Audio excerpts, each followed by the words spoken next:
আমার হচ্ছে কি এক বছর একটা প্ল্যানের ভিতরে আসতে চাই। এক বছর হচ্ছে আমরা একে অপরকে বিশ্বাস করব এবং কার কতটুকু ধৈর্য আছে এই জিনিসটা দেখব, ঠিক আছে? আর 20 জনকে যাদেরকে নেব তারা কিছু করার উদ্যোগ আছে, কিছু করার প্ল্যান আছে, এরকম লোক নিতেছে, এরকম লোক মোটামুটি আমি পাই গেছে, লোক মোটামুটি হয়ে গেছে। এখন এদের ধৈর্য কতটুকু এটা এক বছর পর্যন্ত জাজ করবো, জাজটা কিভাবে করবো, ঠিক আছে?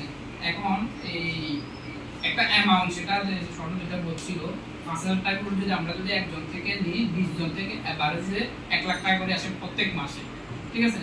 প্রতি মাসে আমরা যে 1 লাখ টাকা পাবো এই মাসের 1 তারিখ থেকে 5 তারিখের ভিতরে 20 জন টাকাটা দেবে, আর 5 তারিখ বিকেলে বা 6 তারিখে আসি যত অ্যাকাউন্ট যেটা থাকবে নিচে কোন ব্যাংকের ভিতরে আমরা 6 তারিখে টাকাগুলো জমা দিই, ওই সেকেন্ড ছবিটা আমরা আমাদের হোয়াটসঅ্যাপ গ্রুপে দিয়ে দিলাম। এতটুকু পর্যন্ত এটা কতদিন হবে?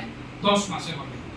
10 মাসে আমরা 10 লাখ টাকা এভাবে জমা 11তম মাসে আসে আমরা অফিসিয়ালি মেন মিটিং করব, যারা বিদেশে আছে তারা কয়েকজন এর ভিতরে দেশে আসে, কিন্তু হচ্ছে এরপর 12তম মাসে আসি যে কোনো ব্যবসা, কিন্তু সেটা জায়গা কিনা হোক অথবা গাড়ি কিনা হোক বা যে করে, হ্যাঁ সেটা বড়, সেটা পরবর্তীতে হবে। এর পরবর্তীতে মনে করেন এটা 20 লাখ টাকা এত কয়েকজন 5 মনে করেন এটা